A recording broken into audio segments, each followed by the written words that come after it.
Well, things on the ground in Egypt are changing rapidly, and it's not just Egypt that the world is watching, but also the protests in Brazil, the civil war in Syria, the economies of China, Japan, and now political resignations in Portugal. Does all this pose a big risk to the global economy and your money? Unrest Garcia-Amaya is global market strategist with JPMorgan Funds and joins us now. Andres, I'd like to begin with Egypt. Worst case scenario, if President of Egypt, Morsi, does step down and his government collapses, what does this mean for the global economy and what does this mean for American investors? I think for the global economy, the biggest concern for both the global economy and for the U.S. investor is what that means for oil prices. Right? Oil prices might in the short term spike based on what happens in Egypt. But we have to remember, Egypt provides less than 1% of global oil supply.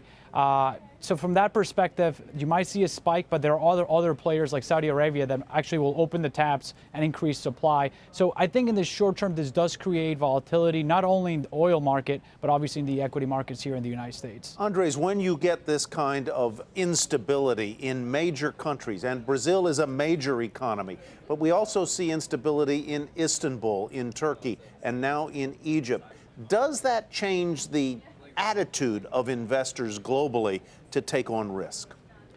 I think all of this is the outcome of a global economy, especially in emerging markets, that's not growing as fast as it used to be, right? Especially in Brazil.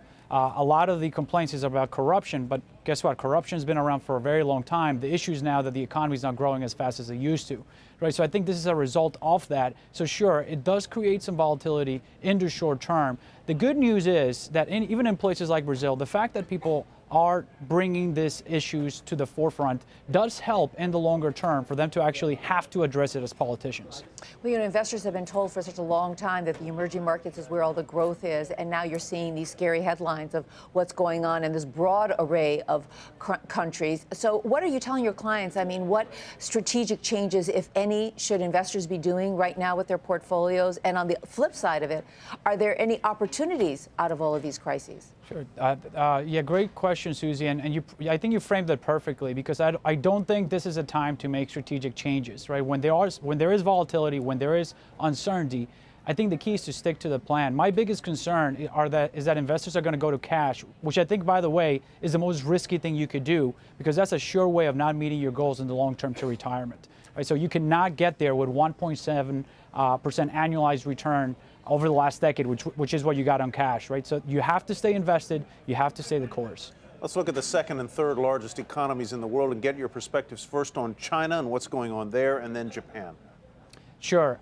It's kind of the inverse for both, right? For China, I think right now they're going to have some short-term pain that's actually self-inflicted as they try to address some of their credit concerns, credit growth that they've had over the last couple of years. That's actually going to help them as an economy in the longer term, not have to address some bigger issues down the road. If you look at Japan, I am concerned about it in the long term, considering they have significant amount of leverage at the government level, and they're trying to generate inflation. Don't know if they'll get it, which means in the short term right now, they're benefiting from their efforts, but in the longer term, I'm a little bit concerned that they might not meet their target.